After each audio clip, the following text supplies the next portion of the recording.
Dear friends, मैं G R. Baroliya, principal government polytechnic college Chittorgarh.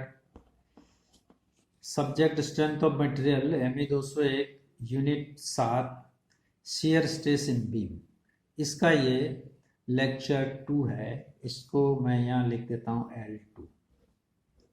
पहले lecture में हमने एक इक्वेशन निकाली थी, शेयर स्ट्रेस का इंट्रोडक्शन पढ़ा था, प्लस बेंडिंग बीम के अंदर शेयर स्ट्रेस की इक्वेशन क्या होती है, वो बेसिक इक्वेशन ये होती है। देखिए, ये बेसिक इक्वेशन होती है। ये इक्वेशन हमने प्रूव की थी पहले लेक्चर में। अब हम इस इक्वेशन का उपयोग करेंगे अलग अलग तरह के सेक्शन के लिए। तो ये आपका आर्टिकल 7 पॉइंट, ये आपका आर्टिकल है 7.3, sharing stress distribution across different sections. मतलब अलग अलग सेक्शंस के लिए शेयर स्ट्रेस का डिस्ट्रीब्यूशन क्या होता है, ये हमें निकालना है। इक्वेशन तो हमने ये प्रूव कर दी, लेकिन ये इक्वेशन हम सारे सेक्शन के लिए डायरेक्ट नहीं लगा सकते हैं। इस इक्वेशन में हर सेक्शन के लिए हमें जेड की वैल्यू और वाई बार की वैल्यू, आई की वैल्यू, ये वैल्यूज हमें अलग अलग सेक्शन के लिए अलग अलग वैल्यूज निकाल के अगर हम इसमें रख देंगे तो ये इक्वेशन उस पर्टिकुलर सेक्शन के लिए बन जाएगी। अब हम एग्जाम्पल वाइज ये अलग अलग सेक्शन के लिए कुछ एग्जाम्पल्स लेते हैं और इस इक्वेशन का उपयोग करते हैं और उससे शेयर स्ट्रेस डिस्ट्रीब्यूशन निकालते हैं। Let us investigate the law of shearing stress distribution over the section of rectangular cross section। हम एक बीम का सेक्शन ले रहे हैं। बीम है ये, यहाँ पे अब सिर्फ इसका बीम ये लंबाई में नहीं है, ये सिर्फ उसका क्रॉस सेक्शन है। लंबाई में ये कितना भी हो सकता है, उससे हमारे कोई फर्क नहीं पड़ेगा। अब यहाँ पे खाली क्रॉस सेक्शन अलग अलग होने से ये इक्वेशन हर सेक्शन के लिए अलग अलग हो जाती है। तो इस इक्वेशन में क्या चेंजेज आते हैं, तो रेक्टेंगल के लिए देखिए ये इक्वेशन क्या बन जाती है। तो सबसे पहले हम देखिए, रेक्टेंगल क्रॉस सेक्शन बना लिया हमने ये, ठीक है। ये न्यूट्रल एक्सिस बना लिया, this is the neutral axis, जो रेक्टेंगल के केस में बिल्कुल बीच में होगा, इसके और इसके बीच में होगा यहाँ पे न्यूट्रल एक्सिस।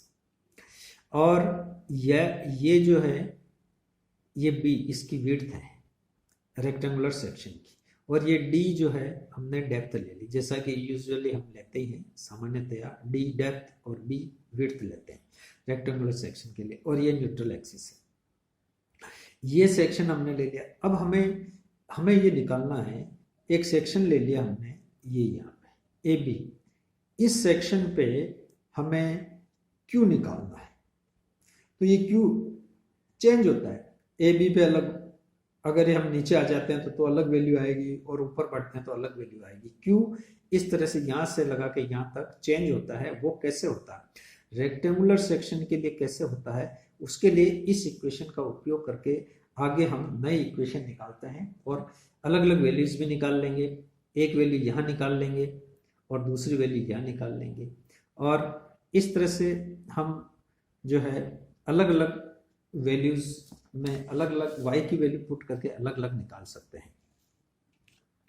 ए बी ये आपका y डिस्टेंस, ये this is the y distance, ये y डिस्टेंस पर हमने एक सेक्शन लिया है ए बी, उसके लिए ये इक्वेशन है।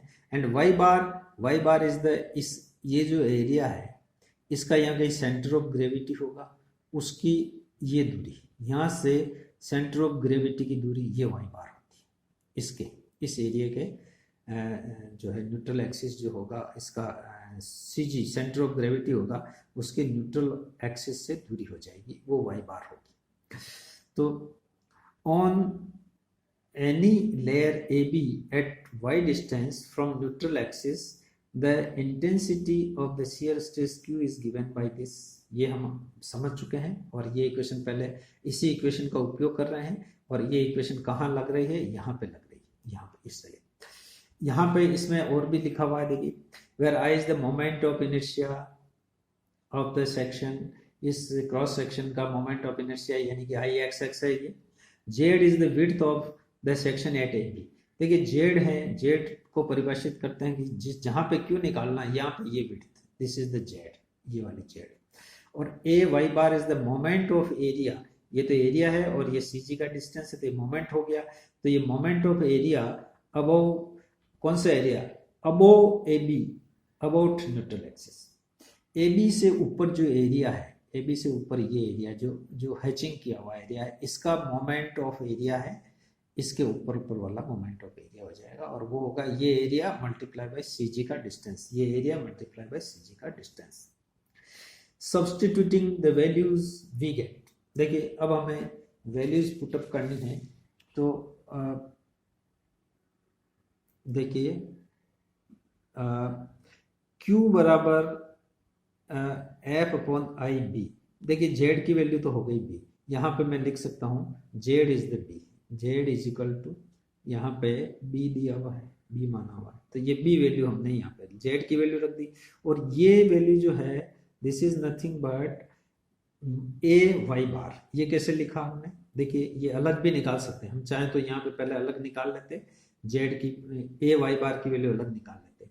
तो इसमें अब मेन समस्या यही है या मेन एक्टिविटी यही है कि ए वाई बार निकालना, ए वाई बार निकाल के यहाँ पे रख देना, यानी कि यहाँ रखना मतलब यहाँ रखा। ये कैसे निकाला, देखिए ये निकाला है, इससे ऊपर वाला एरिया का मोमेंट लिया है। तो पहले तो एरिया निकाल लिया, टोटल एरिया कितना हो गया, ये एरिया हो जाएगा आपके डी बाई टू, ये यहाँ से यहाँ तक D by two minus Y, ये डायमेंशन हो गया इंटू बी।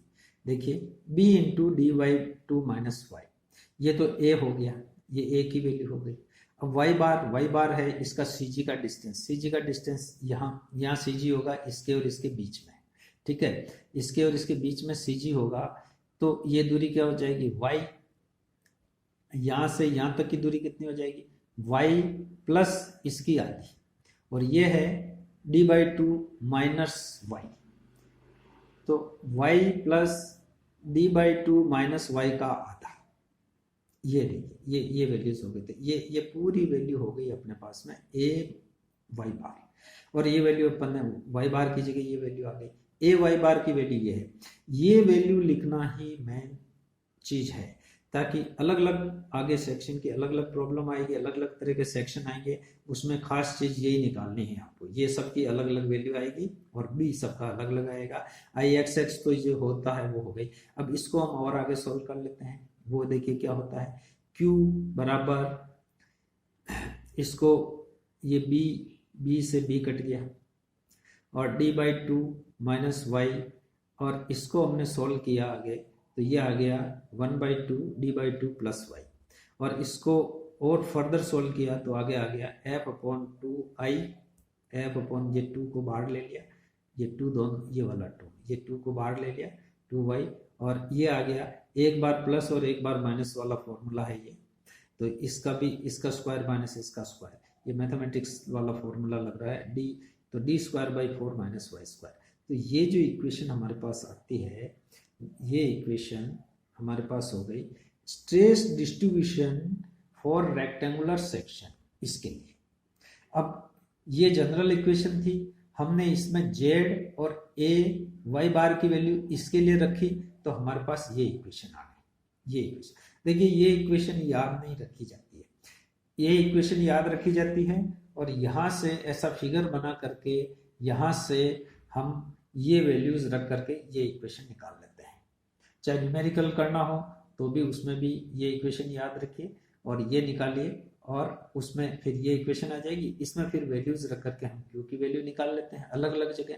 अब आप ये जो इक्वेशन आ रही है ये डिपेंडेंट ऑफ वाई पे डिपेंड है। देखिए वाई का स्क्वायर आ रहा है, तो ये इक्वेशन है, ये पैराबोलिक इक्वेशन है। तो हमारा कर्व यानी कि जो यहाँ से यहाँ तक, यहाँ से यहाँ आगे तक, जो यहाँ तक जो इसमें चेंज होगा, शियर स्ट्रेस जो चेंज होगा वो पैराबोलिक होंगे, सीधी लाइन स्ट्रेट लाइन नहीं होगी, पैराबोलिक होंगे इस तरह से। अब देखिए ये स्ट्रेस डिस्ट्रीब्यूशन हमने बनाया है, ये पैराबोलिक कर्व आ रहा है। अब ये पैराबोलिक कर्व, ये क्यू मैक्सिमम, सेंटर पे क्यू मैक्सिमम है। अब ये वैल्यूज कहाँ से आई, यहाँ पे Q बराबर 0 है और यहाँ पे है Q बराबर Q मैक्सिमम है। अगेन यहाँ वापस हो जाएगा, यहाँ पे Q बराबर 0 आ जाएगा। तो ये हम अब ये हमारे पास इक्वेशन आ गई। इससे हम अलग अलग वैल्यू निकाल सकते हैं, यहाँ पे वैल्यू निकाल सकते हैं, यहाँ पे निकाल सकते हैं, यहाँ पे निकाल सकते हैं और उसको फिर कर्व से मिला देंगे। तो ये हमारा स्ट्रेस डिस्ट्रीब्यूशन हो गया, इस इक्वेशन से आ जाएगा। अब पहले हम वैल्यूज निकाल लेंगे, Q इक्वल टू 0 कैसे आता है और ये वैल्यूज निकालते हैं। देखिए ये वही इक्वेशन है। This is the shear stress distribution on across the rectangular cross section of the beam। समझ चुके हैं पहले। This is the parabolic equation, मैं बता चुका हूँ कि ये parabolic equation है। अब देखिए now at y is equal to d by 2, y is equal to d by 2 पे देखिएगा, इस फिगर में आना पड़ेगा वापस इसके लिए हमारे को। y is equal to, यहाँ पे y is equal to 0 है, y is equal to d by 2 कहाँ पे है, यहाँ पे सरफेस पे। और इधर देखें तो y is equal to D by 2, again यहाँ पे ये माइनस की साइड में है, ये प्लस की साइड में है। तो y is equal two plus D by 2 पे हम निकालें तो क्या वैल्यू आती है, देखिए यहाँ पे प्लस रखेंगे तो वैल्यू आएगी, माइनस डी बाई 2 रखेंगे तो यहाँ वैल्यू आ जाएगी, और y इज इक्वल टू 0 रखेंगे तो यहाँ वैल्यू आएगी। ये तीन वैल्यू निकाल करके इन तीनों वैल्यू को 1 पॉइंट 2 पॉइंट 3 पॉइंट तीनों को पैराबोलिक मिलाएंगे तो ये हमारा डिस्ट्रीब्यूशन कर्व बन जाएगा।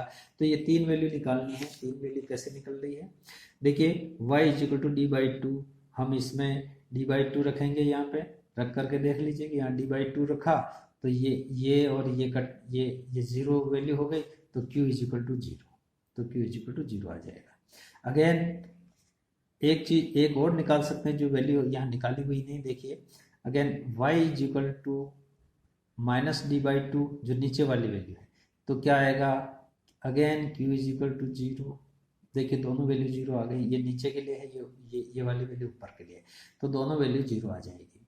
तो ये यहाँ पे माइनस डी बाई 2 रखेंगे तो भी माइनस माइनस ये स्क्वायर होने से माइनस हट जाएगा, और ये माइनस है, इससे माइनस घट करके अगेन ये भी 0 हो जाएगा, तो दोनों वैल्यू 0 आ जाएगी।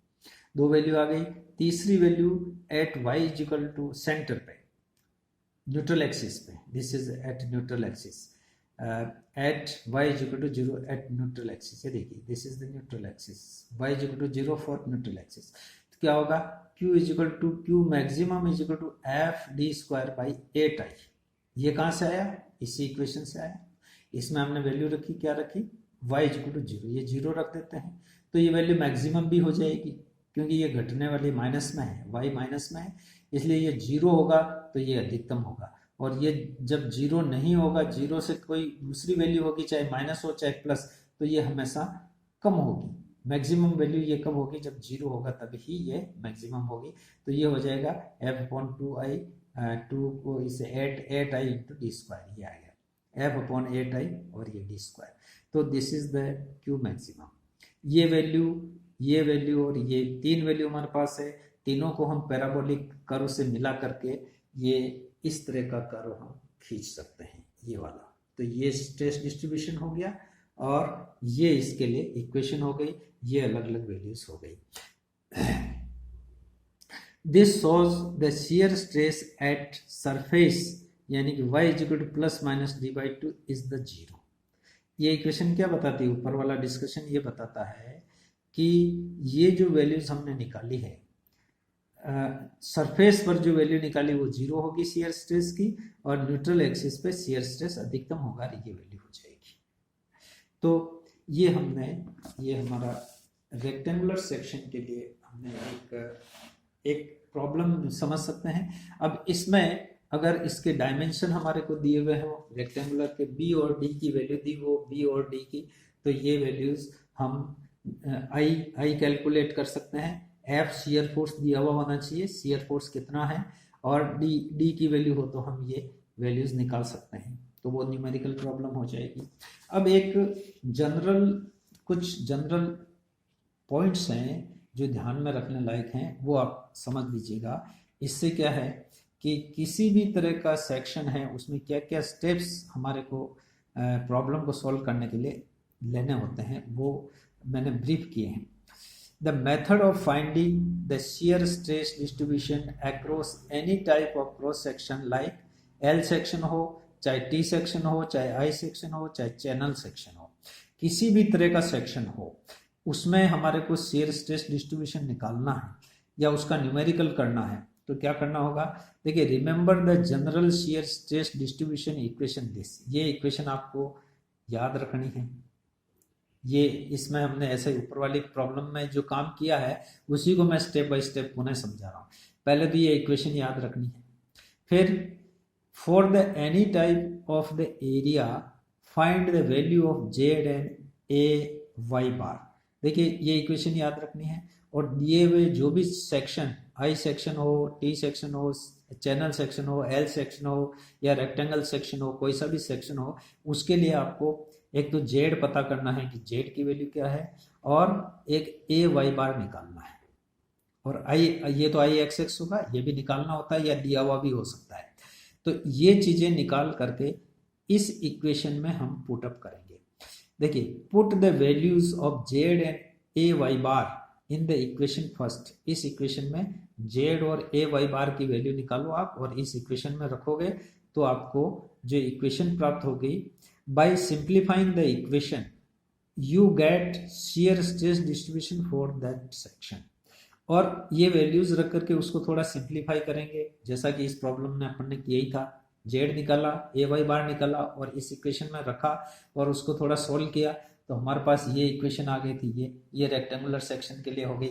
अगर ये सेक्शन चैनल सेक्शन होगा तो इस तरह की इक्वेशन जो आएगी वो चैनल सेक्शन के लिए हो जाएगी, आई सेक्शन के लिए हो जाएगी, इस तरह से। Put limiting conditions and get values of the shear stress at that point and plot the graph accordingly। फिर क्या करना है कि अलग अलग लिमिटिंग वैल्यूज, y की अलग अलग वैल्यू सरफेस पर y is equal two plus minus D by to, जैसा इसमें रखा था उस तरह से उसमें भी रख सकते हैं। और at neutral axis y is equal to zero हो जाएगा, y की वैल्यू जीरो रखेंगे। इस तरह से हम अलग अलग जो टर्निंग पॉइंट्स होते हैं या लिमिटिंग पॉइंट्स होते हैं वो उनके उसमें y की अलग अलग वैल्यूज रखेंगे तो हमारे पास शियर स्ट्रेस की अलग अलग वैल्यूज आ जाएगी और उसको जो है हम एक पैराबोलिक कर्व से मिला देंगे तो वो स्ट्रेस डिस्ट्रीब्यूशन हो जाएगा। तो ये कुछ पॉइंट्स हैं जो यहाँ से यहाँ तक, ये पॉइंट्स हमारे को, ये सारे स्टेप्स हम करेंगे तो किसी भी तरह का सेक्शन है उसके लिए हम शियर स्ट्रेस डिस्ट्रीब्यूशन निकाल सकते हैं। Thank you very much.